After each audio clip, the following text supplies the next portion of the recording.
What up? What up? What up? What's up, everybody? It's been a couple weeks here. I'm excited to be back and rocking and rolling with property hunting with Privy. Benson, dude, thank you so much for coming out to Arizona. You were speaking over our mastermind, went through a Privy presentation, dropped some stuff that we can't share yet. But just thank you. I really appreciate you doing that. That was super awesome. It sounded like it was a great time with everybody.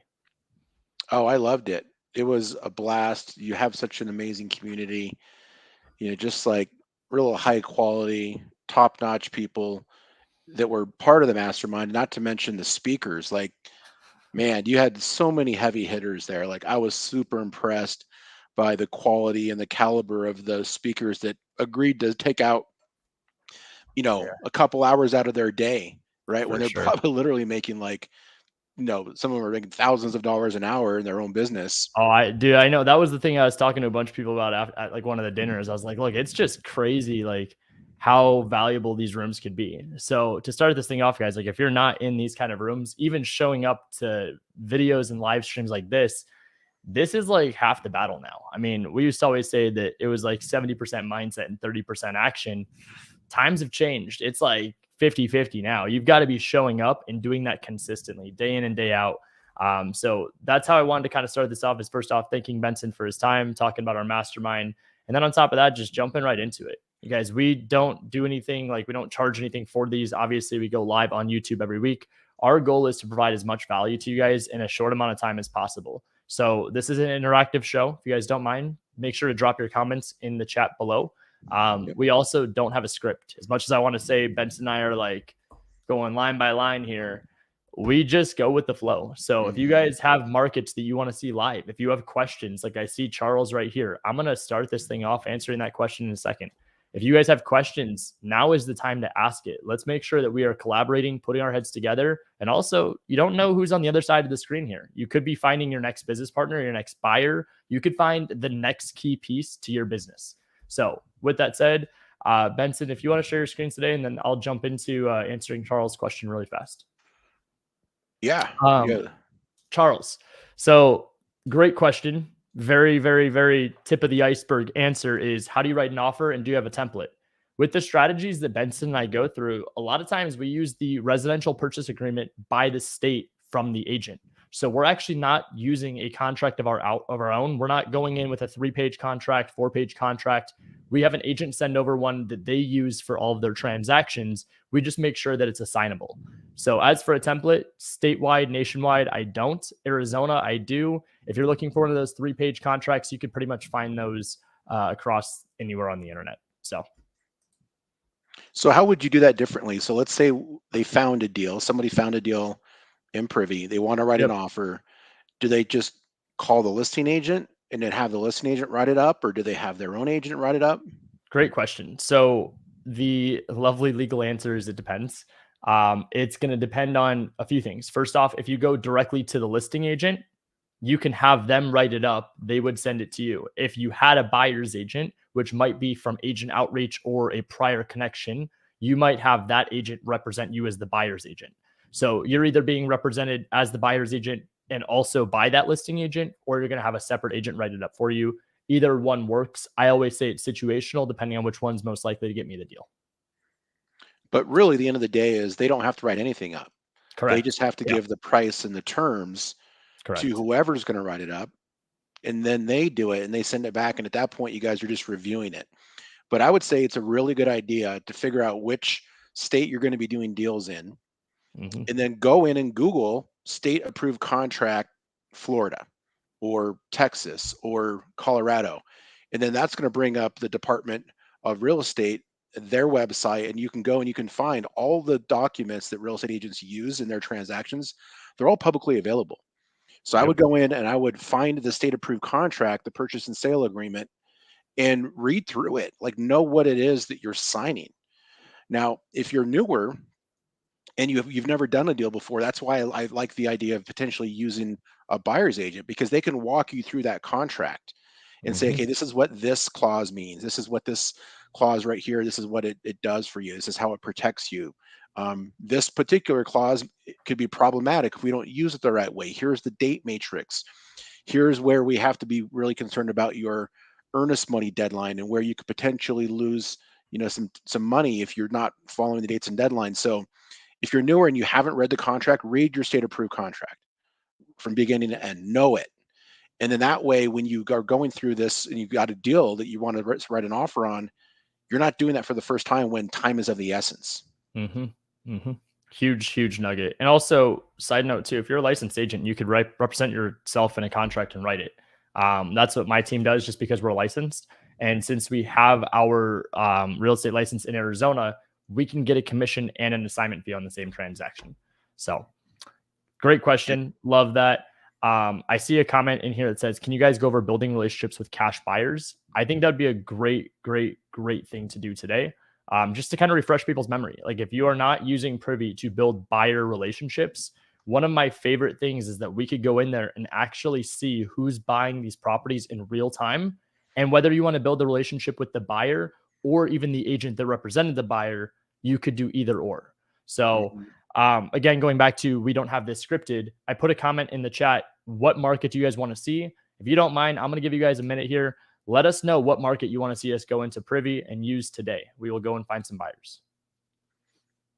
Let's see what we got here.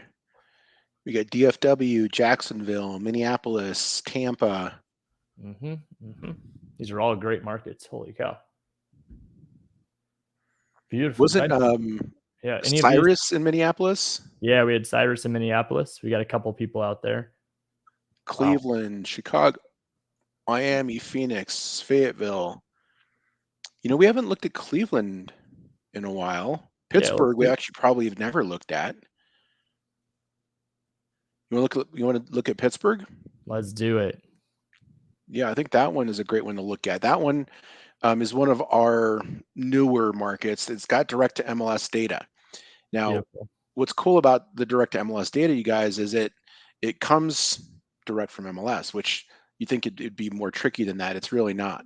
But it's the raw data. We're not getting like an agent's MLS access. It's like we have to go and negotiate these contracts. So it's really difficult to do. It takes a lot of time, but we're willing to put in that extra work because we want you guys to have the best data that's available. It's way different of an experience there, and you have more actionable, accurate information than if you use one of our competitors' platforms. Not to say that there's nothing wrong with those other competitors. It's just that what we do is very unique.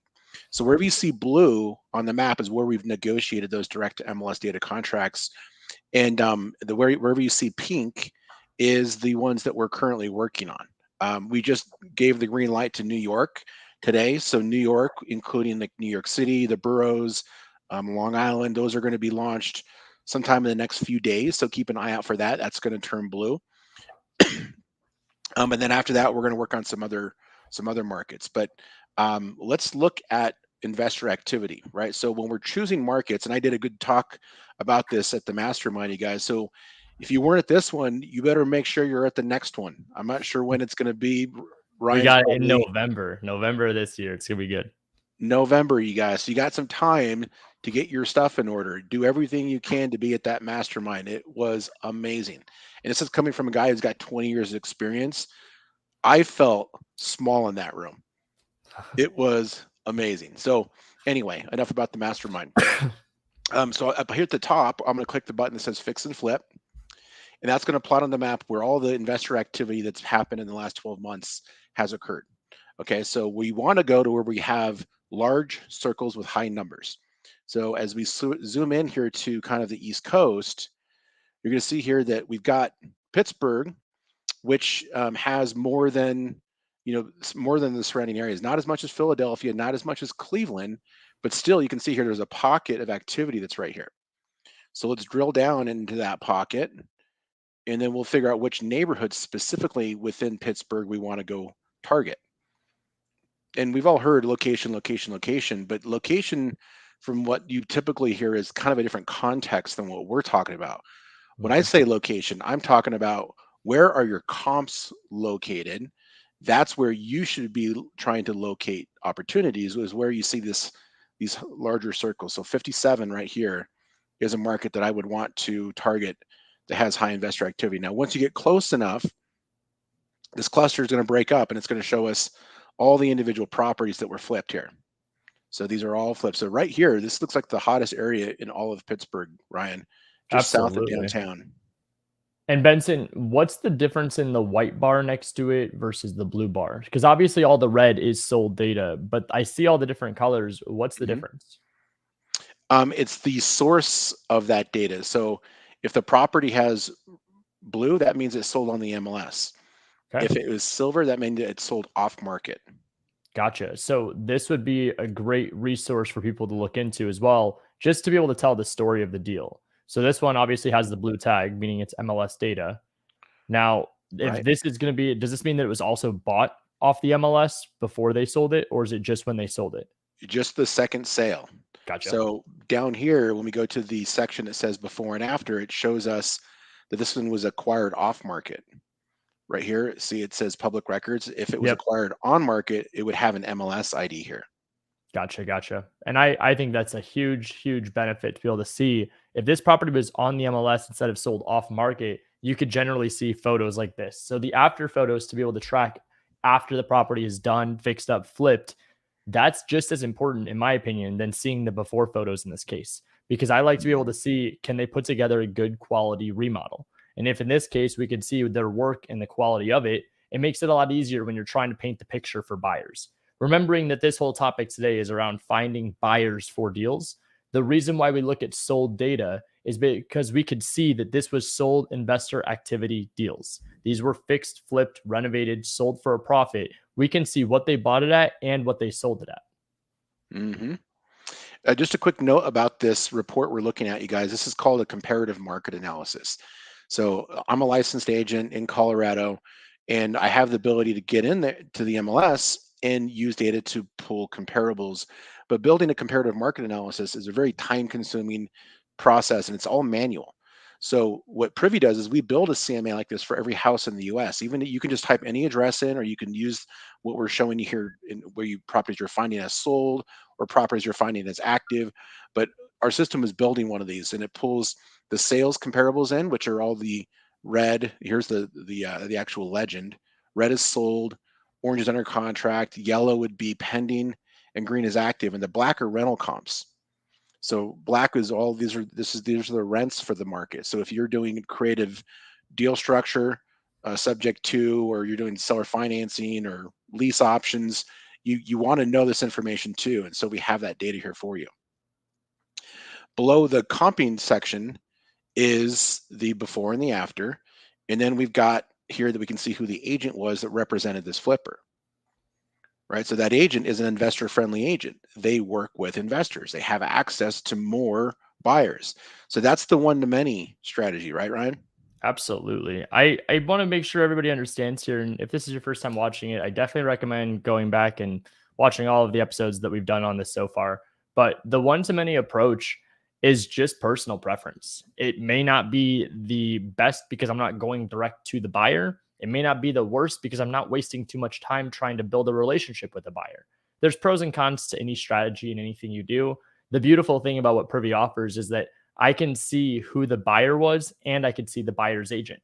So, in most cases, what I like to go and do is work with the buyer's agent because the odds are is that if they're working with this investor, there's a few different things that are variables that are in my favor. One being that there is a chance I call him or her and they are the investor, meaning that instead of going and calling the buyer with that being the intent, if I call the agent, they may fix and flip properties, they may buy rentals, they may go and have wholesaling in their operation. The other thing is that if they have one investor, the odds of that being the only investor is probably pretty slim. So if I can work with one agent that has, call it two, three, four, five investor clients, the beauty is if they're not familiar with wholesaling, we can teach them how to wholesale. I can say, well, what are your investors looking for? If I find a property that I don't want to flip, can I bring it to you and then you bring it to your clients? Maybe you split the assignment fee. Maybe they get commission on a deal and you just get the assignment fee. Maybe they get commission and you split an assignment fee. It's all going to depend on how you structure it, what they want, and what more importantly gets the deal done. So I love the one to many approach. There is no trademark or anything like that. I just kind of came together with that idea one day. It was something that clicked. I thought when I was going through Privy, why not call an agent as opposed to the buyer? And it was also very transparently, I was lazy. I did not want to go and skip trace the information of OL and AMP and SH Properties LLC and hope that I found a buyer. I wanted to just go and call the agent and say, hey, I know that this property just sold. Unbelievable. This house on Melvin is exactly what I would recommend somebody in that area that's trying to flip goes and replicates. Do you guys do a lot of properties like this? Oh, you're the flipper. Got it. Well, that property looks like it just sold recently. Are you guys looking for the next deal? Remember what I always say, that the hardest part of being the investor is to find the deal. So if the hardest part of being an investor is to find a deal, why not bring them one? Why not be able to bring value to that relationship, whether or not it's on market or off market or from another wholesaler? If you could bring them a deal, they should buy it. They should. And this is why I think a lot of people get caught up in the thing like, well, how am I going to compensate the agent? Well, a lot of agents are getting smart, you guys, these days, and they're actually going and they're looking for off-market properties for their clients. They're going and some of them are pulling lists and looking at foreclosures or absentee owners. And so they're willing to put in the work, knowing well and good that they're not going to get a commission if they get something that's off market. So if you are working with an agent, like let them propose that they would split the fee with you up front. But there's a good chance they're just hoping to want to list the property on the back end. That might be the only thing they're expecting from a relationship with you as a wholesaler. So I wouldn't necessarily go in and negotiate against yourself and propose that right away. I would have that kind of in the back if you're negotiating and they're like, well, like typically I'll make money on the front end too, and then you can propose something. But in this case particular right here, you got this OL and AMP and SH Properties LLC. They're the buyer. This agent got to list this for them. Did they represent them on the acquisition side too? Well, no, because they bought this thing off market. So we know that this agent is actually willing to acquire properties off market for their client. And they're not expecting to necessarily get paid anything. That's another one of the benefits here, is that this agent, we know, will take properties off market. They're not always targeting on market opportunities for their clients. Absolutely. Benson, should we call this one? Yeah, this is Ryan Shedlock of Howard Hanna Real Estate Services. Did you find him on your end already? I have not. I did not have that name. What was it? Ryan Shedlock? Ryan Shedlock. Yep. We put that in the chat for you there with the brokerage name, and you want to copy and paste that, you can. So what Ryan's going to do, you guys, is going to go and find Ryan's information, and then he's going to call him. But because we're streaming this live, we're not able to show any contact information for the agent. So I'm basically going to call this just to make sure everybody understands the intention here. What my goal is to introduce myself, say that I saw this property that was just recently flipped, and I'm wondering, are they looking for another deal? Remember, the hardest part of being the investor to find a deal, this is it. That's what we're trying to bring as value to this conversation. This property on Melvin, if we look at the photos, you could see that the property was renovated. It's not something that needs to be renovated. They already went in, fixed it, flipped it, sold it, and made a profit. So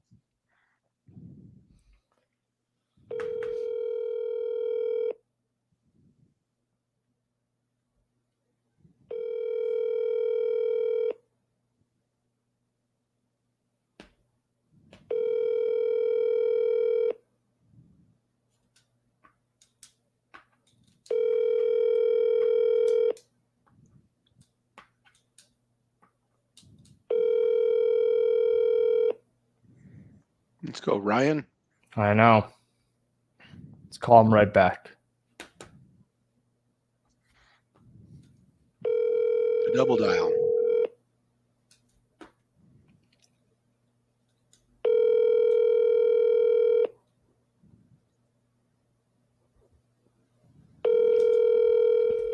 In most cases, I don't recommend leaving a voicemail. I would just send a text, but just to show you guys, you could still make a voicemail the option, I'm going to leave a voicemail. You don't need to sound like you have all the answers. You don't need to sound sophisticated saying, hey, I'm an investor. I've got this deal over here around the corner that I'm working on. Is that an option? Yes. There's also this right here. This is Ryan Shedlock. I'm unavailable. Please leave a message, and I'll get back with you as soon as possible. Have a great day. Hey, what's up, Ryan? I think you were the agent on the property on Melvin Street. I'm not sure. That's who I'm trying to contact. Property looks beautiful. Just had a couple of questions. I've got some stuff that I'm trying to work on in the area and just trying to find someone that could help me out. Give me a shout back. Thanks. Didn't even need to leave the email address. Don't need to leave a phone number. Don't need to do anything crazy. He's going to listen to his voicemail. What my whole goal was to be like, hey, I don't know if you're the listing agent. Of course, we know he's the listing agent. I'm not trying to be playing games. I'm not trying to go and lie or anything along those lines. What I'm trying to do is provide value. And providing value, as much as I want to say with a straight face, you're going to pick up the call and call an agent, and every single one of them is going to love you. Sometimes it's literally how you say things. So if you could just word it in a way where, if you notice, I didn't create a sense of urgency, but I created a sense of confusion and questions to where he's probably going to call us back. He's probably going to be the guy that's like, what do you need? I was the one that sold it. He could also be the guy that's like, yeah, that was my listing. Pretty cool, huh? Like, you don't know until you get on the phone with them. So the beauty is we got the information. We created a sense of urgency to call us back. He has no idea what for. And honestly, neither do I. When he calls back, I'm going to say, look, I'm getting familiar with the area. I've got a lot of connections out there with other agents, other wholesalers, plenty of opportunities out there. What we want to do is just figure out how do we win-win here? Is it with us bringing deals to you and your buyers? Maybe they can bring deals to us. If they found that last deal on Melvin off market, how do you do it? Were you a part of the acquisition? Because if you were, can you do that for me too? Oh, yeah. So let's find another one, you guys. I just scrolled down and found this one here on Plainview. It looks like it was an on-market acquisition. So over here on the left is when it was listed originally, and that was just back in February. So this was a quick deal they did. Look at the timelines on this. So here's the condition of the home when they bought it. They bought it February 15th of this year, and they just sold it on May 17th. So like in 3 months, total hold time, 91 days, right over here on the right. It was under construction for 35 days. So in a month, they did the whole entire construction project. Hey, Benson. We got him. All right. Let's go. I want to take this really fast. This is Ryan. Hey, it's Ryan Shedlock calling you back. How are you? Hey, what's up, Ryan? I'm good, man. How are you? Good. What's happening? I'm a little confused. I'm trying to find the listing agent for the property that just sold on Melvin. Was that you? Yeah. Awesome, dude. That house is beautiful. I'm trying to get a little more familiar with the area of Pittsburgh, and Squirrel Hill seems to be popping right now. I mean, is that like where a lot of flips are happening at the moment? I mean, yes and no. It's definitely a very sought out after area, but there's definitely not a lot of flips because there's not a lot of inventory. Gotcha. It's hard to find product. Gotcha. So be purchased at that price. Part of what I'm trying to figure out is, so obviously my area code's 480. I'm in Arizona. We started doing deals kind of across the country, and for whatever reason in Pittsburgh, we basically started having a lot of agents and other wholesalers kind of bringing us deals. And so what I wanted to do is try to find someone that obviously has already done deals more recently and see if I could be of value by bringing some opportunities to you. Yeah. So. I mean, I have clients that would do Melvin style renovations all day long. For sure. So, I mean, if deals came my way, for sure. Yeah. All I do is investment. That's my whole business. So, wow. Yeah, anything that would come my way, I'd be more than happy to look at it, whether it's a wholesale deal or not. Sure. I got plenty of buyers who would be interested in that kind of thing. Awesome. Well, what I'll do is, I mean, anything that I come across that doesn't make sense for us to buy, I'll just send over your way. And then if it's cool with you, we could split that wholesale fee or whatever that looks like. And hopefully just this is the start of many. So yeah, definitely glad to do that. And it doesn't just have to be Squirrel Hill. I mean, I have probably 30 some foot projects. So this is about to be a buy box. He said he has 30 projects going. So watch this. It's a good deal. I'm open. For sure. Is there anywhere that I shouldn't look? I mean, yes and no. I would say no, only because even if it's a deal in an area where it can't really be a flip, it could still be a buy and hold, and I have plenty of people that do that too. So, I mean, I would say, really anything that's a good deal is on his game. Okay. I mean, no, that's easy enough for me, man. I'm not going to turn you away, put it that way. You got it. Is there a price point to try to stay under for you guys? Kind of like that 500-ish range, or any price point? Honestly, any price point. I think if the numbers look good, and if it's a property that we can get, especially two things: one, under market value, and or B, exclusively, meaning it's not on the market and we're not competing. Yep. And I have people that would be interested in all different aspects. Beautiful. All right, I got your number. So, I will reach out to you ASAP. Let's do it. Awesome. Sounds good, man. Thanks, Appreciate dude. you. Bye. Cool. Nice. So he was open to it, like you said, the wholesale word, and he didn't freak out. Mm-hmm. You know, like you say word to some agents, they're like, whoa, what's going on here? Yeah, they're right? Like, absolutely not. This guy was like, oh yeah, wholesale. The only thing I did catch at the end, he said exclusively, meaning that if it's on market, it better be low enough to where it's not ridiculous. It's not like if this property, for example, I mean, it's a bad example because it's renovated, but like, let's say the asking price was like 410. If you were to bring it to him at 405, it sounds like some of his buyers may take that offensively, which realistically, just so you know, in this current market, you need it substantially below the list price. There was one today that a guy on my team's helping somebody in our community with, that they got the property first deal, $150K below list price. So the opportunities are there. You just have to know how to go after them. And more importantly, having the buyers lined up. If you have buyers lined up, like what we just built with this guy, Ryan, we have no limit on price point. We have no limit on locations. He said he has Squirrel Hill as a very, very, very desired, sought out area. But if you didn't also realize, I came out confident, like, there's so many flips in Squirrel Hill. He's like, no, there's not. There's no flow here that I come in having all the answers. Let them correct you because they are the experts. They are the realtors. Yeah. No, that's key. And it sounds like he was willing to help too. Like, you know, he was trying to give you some additional information about some other areas. And, you know, he said he'd take anything anywhere. For sure. And I see a comment here too. It says it's a very upscale area with a lot of second and third generation family ownership. There's not a lot of flipping in the area. And that's the cool thing, is that this shows in the last 12 months. So in the last 12 months, it doesn't look like there really was that many. But all that said, it's a very sought out area. So if you have a deal in that spot, whether it's off market from a realtor or on market, you can go in and negotiate something to the point to where it is a deal. He prefers it off market, but he didn't say don't send it. So the whole goal over today is to show you guys that buyers can be anywhere. And also, very transparently, I've never been to Pittsburgh. So I've never stepped foot in Pittsburgh, but I have a better relationship with a guy that specializes only in investment and is a licensed realtor with buyers that are actively in this state and market, buying and selling. That is going to be a better relationship than what a lot of people have that are in Pittsburgh working right now. Mm-hmm. Yeah, and looking at the map now, we can see this. Look over here at Squirrel Hill. So there's the one we just found.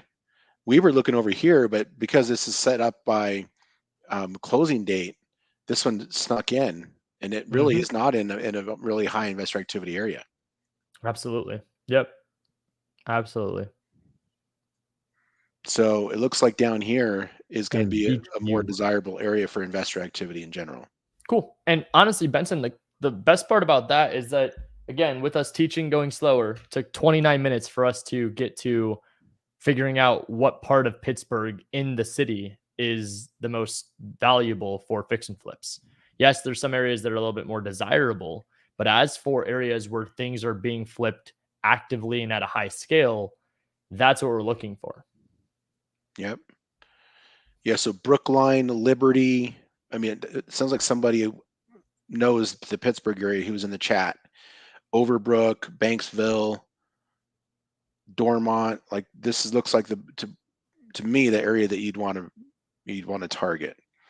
But you guys, this is also where you'd want to target if you're doing any sort of off-market marketing. So if you are good on the phone, if you do have a good follow-up system, a good CRM, and you don't mind it taking 3 to 6 months in follow-up, then you can do some marketing. But this would be the kind of area you would want to do it in.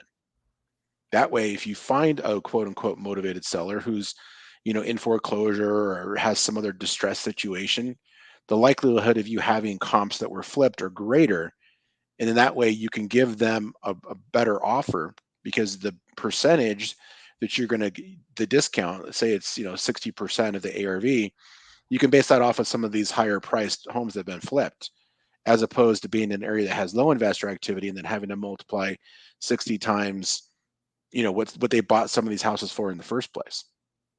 Mm-hmm. What do you want to do now, Ryan? Should we look at another one? Yeah, I mean, honestly, I'm all for this episode today, really focusing on buyers. I mean, we got the guy Ryan. Let's work on somebody else. Let's see if we can get a variety of people that are out there that are interested in being on our buyers list. The whole goal, and this is what I've been doing over the last few episodes of this. If you're not in our Discord, message me afterwards. I will give you their contact information. All I ask is the one thing that I think is almost the unspoken rule, but I feel like in today's day and age, I'm just going to protect myself. These are obviously real people and genuine human beings. So don't go in and take advantage of them. Don't go in there and waste their time. Understand that what I'm doing in these conversations is trying to build and show trust that we can go out there and provide value to the relationship with them. So if I give you their information, yes, you could very well go and find it on your own, but I'm more than happy to even put us in a group chat if this is your local market. So these are genuine relationships with real human beings. Just make sure to do right by them. Yep. So so this house we were just looking at right here, this one was an on-market acquisition. So if you come here, we got these little anchors. You can click the before and after. That'll show you the before pictures. You can see what it looked like before it was flipped. Painted that garage. Yeah. That. They got this thing for 47% of the ARV. That's a nice on-market deal. The agent on this one was Pamela Auld, A-U-L-D. Pamela Auld at Remax Home Center. All righty. A-U-L-D. Yeah, I'll put it in the chat for you as well. So you guys, and so why is this important? Well, when we were just talking to the agent, Ryan, he said something about exclusive, which implies they want more things that are off market. When we're looking at this one right here, the buyer on this property is willing to buy from the MLS. So we don't have to guess if that's true or not. We already know it's true because we have at least one property here. So if you have a strategy of targeting on-market properties and we want to find a buyer who has a higher chance or likelihood of taking that from you, if the numbers make sense, then the buyer on this one would be that kind of person. Now this is one of those naming conventions. You can see here it's 211 Plainview Avenue, LLC. So they're they went and they named it something because they don't want to be found, but that's why this is a great strategy to call the agent. Okay, let's get this person. I think I got their number right here.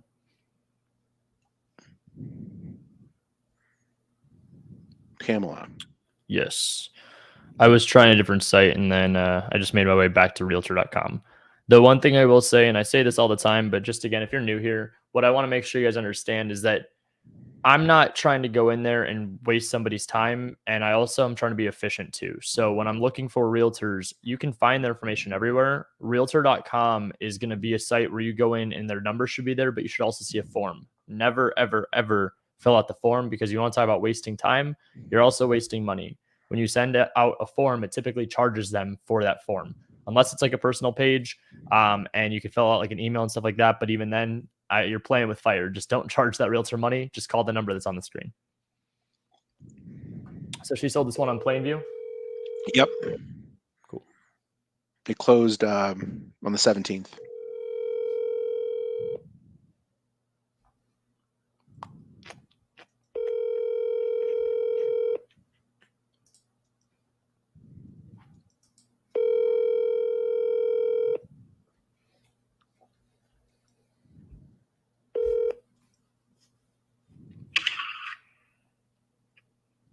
Hello? Oh, hello. Hi. Is this Pamela? Yes, it is. Hey, Pamela. I'm not sure if it's you or not, but I think you were the listing agent for Plainview Avenue. Yes. Awesome. I was.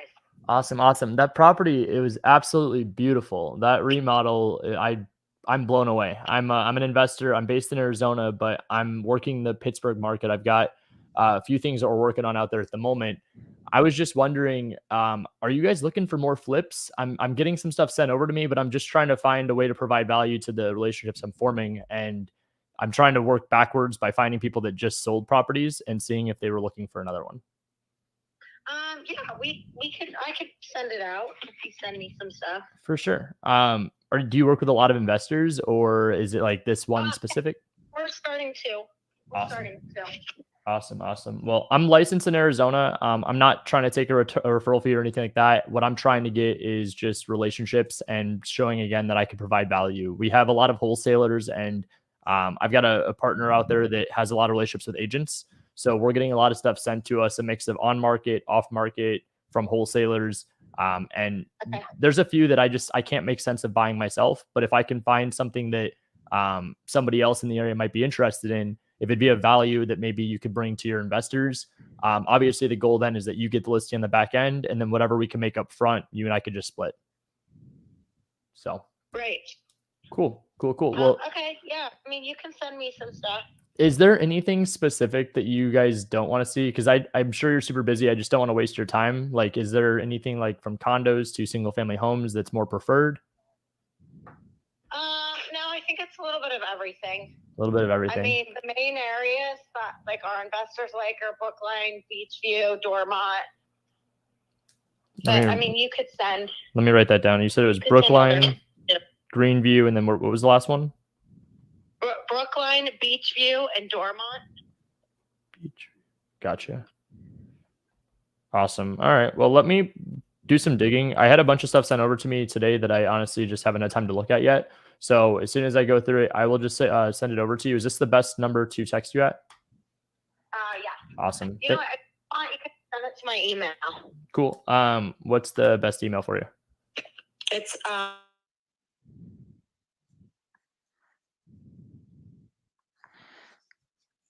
getting the email now, you guys. So here are those areas: Brookline, Dormont.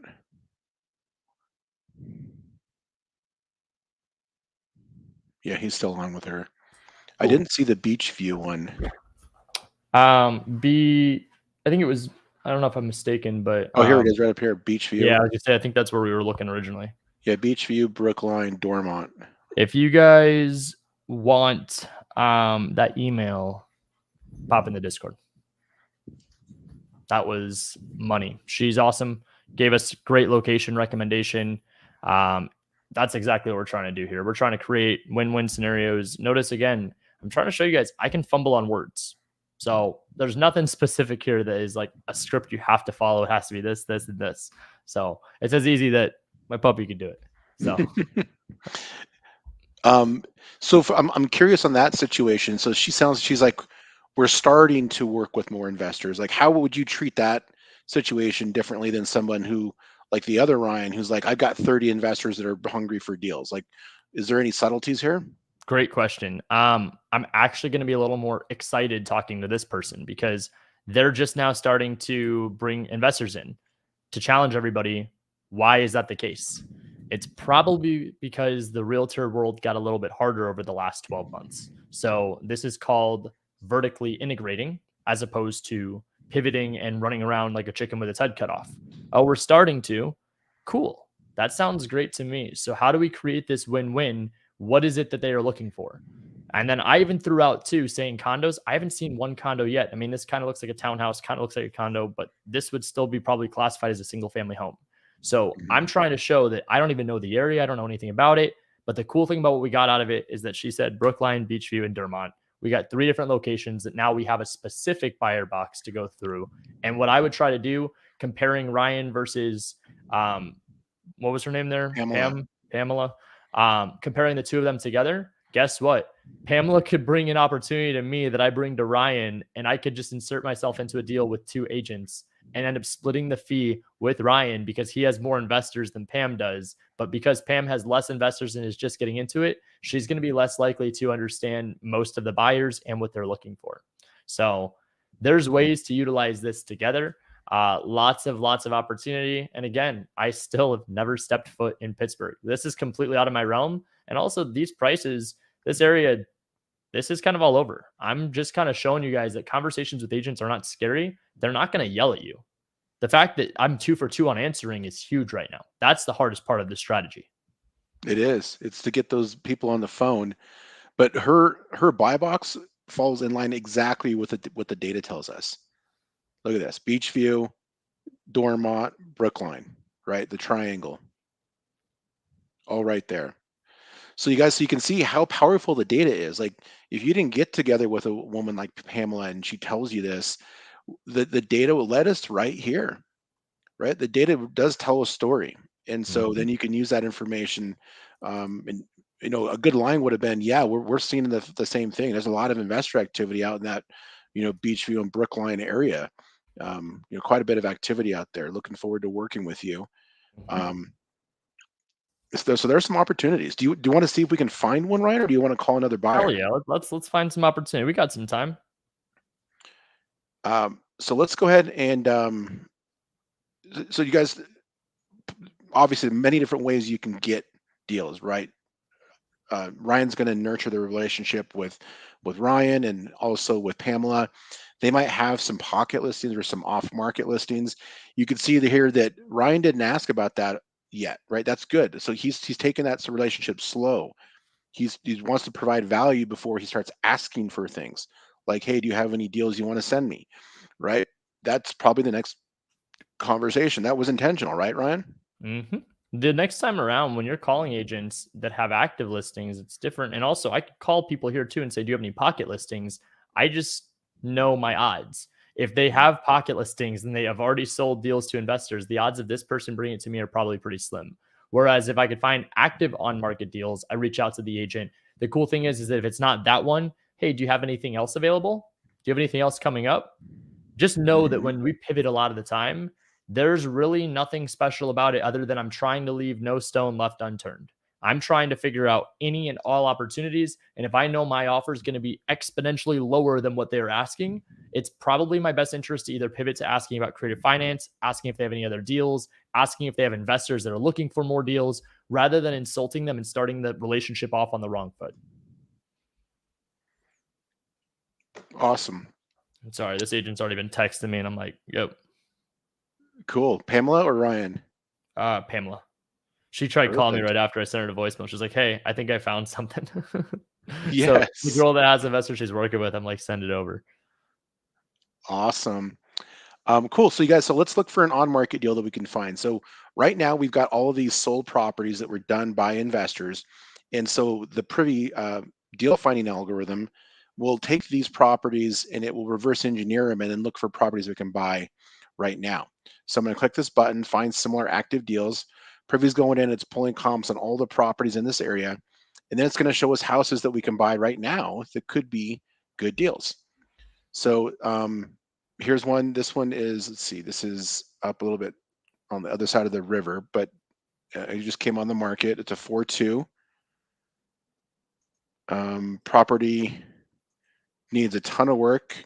Definitely. And the only thing I would say, just from, again, slight research, is I am not in love with on the other side of that river. I would say that with it being that price point and not seeing too much activity, we know that Beachview area is popping right now. We know people in the top right of that are a little bit more active as well. Okay. Well, this one is right in that area. Let's do it. It's 99 grand. It's a 3.2, 1,254 square feet. It's listed by an agent who's also with Howard Hanna, so they must have a big, representation up there. Yep. Here's the property.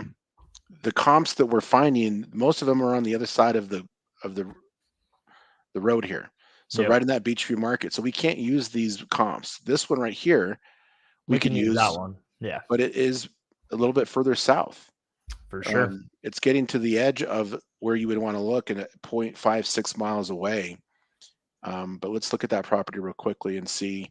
I mean, it's a completely different kind of comp. It's similar square feet. Definitely. But I mean, it's a huge brick property, whereas the subject property was like an older, frame house that is out in the middle of nowhere. So I don't think that one's going to be one we should go for. This isn't one I would go after. Anything inside that Beachview area, like that one that's up at the top, that's 84K. That one, Yeah, I've been having my eyes on that one since we started. 84K price reduction recently. That's our deal. Yeah, this one's ripped up. All right, let's call on this one. What's up, Alfredo? So this is Christian Ivory. Oh, you already know Christian's about to bring us this deal. There's his info in the chat. He's with Keller Williams. 90 days on market. So obviously there's something that's not working with the price here. Mm-hmm.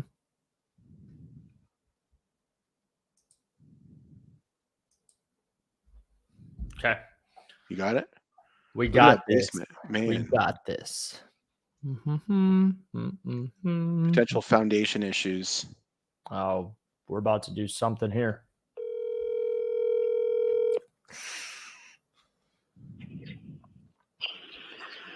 Hello? Yeah. What's up? Is this Christian? Yeah. Hey, Christian. My name's Ryan. I'm calling about a property that you've got in Beachview, the one on Beachview Avenue. Yes. Is that one still available? Yes. Gotcha. I can see obviously from the photos that property needs a lot of work. I'm sure you're probably getting a lot of low offers. I was just curious, is the seller kind of like looking at dropping the price again, or is that number pretty firm where they're at? No, they're negotiable. They're negotiable. Okay. So I'm an investor based in Arizona. I've kind of expanded out into different markets just because obviously opportunity price is a lot cheaper in other markets as opposed to Arizona. We've got a good amount of flipping experience under our belts. I can tell just from the photos, this one definitely has a lot of work that needs to be done. And given that I think I could probably sell it around 200-ish, maybe at most when it's all said and done, probably more realistically like 175-ish, 190. What do you think would be best here for an offer without it being too insulting? Because I'm sure you've probably gotten hit with a bunch of these lowball cash offers. I don't want to be wasting your time, wasting the seller's time or anything like that. I could offer some kind of like creative finance structure, or what I could do is I could come in and give them a cash offer. It would just obviously have to make sense at a price for me. Okay, bro. Just text me your email. Okay. You know, and we'll go from there. Just tell me what you want to offer, and I'll get you a counter. Okay, I appreciate that. What's the best email to send you an offer at?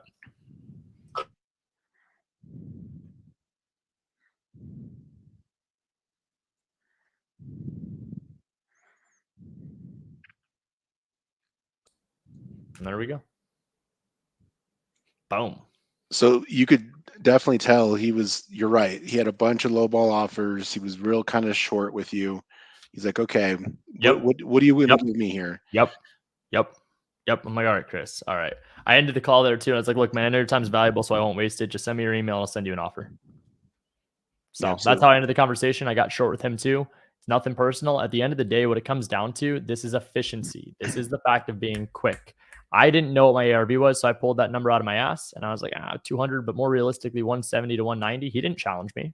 So if we're at 170, and let's just say that thing, I hate to be this guy, but we probably need that at like 40%. That's like 68K though. So if they're at 84.9, we're not too far off. Now it might be a little bit lower. It might be 35%. I don't know how much to the extent of renovation. Some of those photos were bad. So what I would say is 68K based off of 40% of ARV. We've got plenty of buyers in that area. We've got plenty of relationships already between Ryan and Pamela that we can go to and find a buyer for this property. The most important thing is we got to remember is if we're going to go in and try to negotiate this, we have to leave enough room for us to be able to make an assignment fee and the buyer to be able to make money.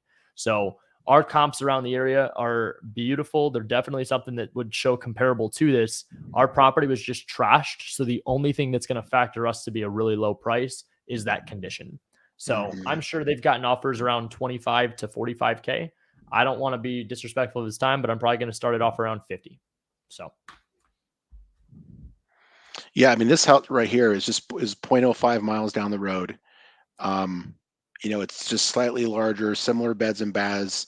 That thing was flipped. It went for 239. For sure. And this is where, not knowing the area well, that second bedroom or bathroom, I'm assuming, is probably pretty valuable. But I saw there was a lot of comps that were 4.1s, 3.1s that were similar square footage as well. This one being remodeled is huge. But also, if we factor in that it's a 3.2, 1,900 square feet, it's 240 that it's sold at. So if I'm saying ARV is 200, we're not that far off. So if we're at 200K ARV and we're talking about 30%, 25%, we're 25, 30K. I mean, I told you I'm going to go in and offer 50 because let's see the feedback. If I could bring value to these two buyers, Ryan and Pamela, in a day and say, here's a property I'm working on. You don't think they've seen this? I promise you, they've seen this property. Yep. They just haven't seen this property at 55K. They haven't seen this property at 60K. They've seen it at 88 now or 84.9 now. And that's after however many days. So, yep, about 3 months. So yeah, Benson, it would be great. Buyers, write an offer on this, man.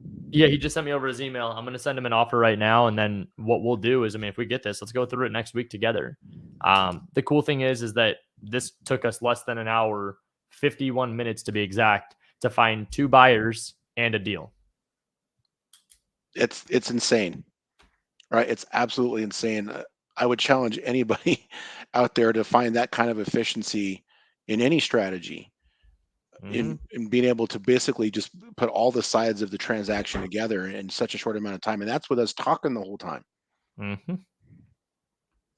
Absolutely.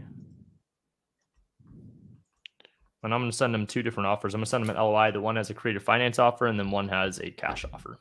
Yep. So, and Benson, I know you got to bounce at 5 minutes till. So I don't know if you want to wrap it up now or what. I think the amount of value we dropped there between one deal and two buyers is insane in that amount of time. 100%. And that's in Pittsburgh, guys. I mean, that's in a market where Benson, I mean, I don't know. Have you been to Pittsburgh before? No, I've never been to Pittsburgh. I've never been to Pittsburgh. We are doing deals in a market where we've never stepped foot. Using Privy, we found two buyers and a deal. Now, again, I sent the Discord link, agentinvestors.com/Discord. If you guys wanted, I'm more than happy to, if you're in this market, I will gladly give you this deal. I will walk you through it. I will give you exactly the template that I would do. My whole overall goal is to be able to get people to see what is truly possible with working on market deals and with agents. And even so, when we do this on Wednesday, this isn't a promotion to agent investors. This is a promotion to Privy because I'm trying to promote a tool that I use. A lot of times people say, Ryan, how do you do it? How do you do this? How do you do that? I use Privy. I use Privy. I go and I write offers on the MLS in Arizona and even in Phoenix. We use it to comp. We got a deal today that we were helping somebody else work that was found on Privy. So this is a tool we use day in, day out. I am super appreciative of you guys that made it all the way through this episode. And Benson, thank you again for doing this series. This is always super fun. We provide a lot of value in a short amount of time. So I appreciate all you guys that make it all the way through this. Yeah, thanks for being here, you guys. I want to answer just two questions. We don't have an API, probably won't for a while. And then the other one is, you guys, a lot of people are like, well, you find buyers in my area or do this in my area. This is the same process anywhere, you guys. We could have picked Philly, we could have picked Dallas, we could have picked SoCal. It doesn't matter. So if you're thinking, oh, well, man, we didn't find anything in my market. You guys, this is the exact same process. All you gotta do is just duplicate what we did in your target area. It's really, really simple.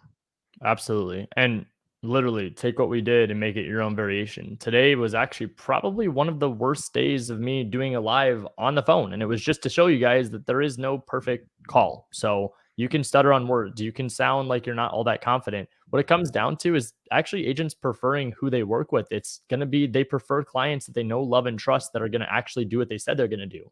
If you know that their hardest part of their job is to find a client and you could be that client for them, everybody wins. Yep. So I appreciate you guys. Thank you again. All right, guys. We will see you guys next week. Have a good one. Peace out.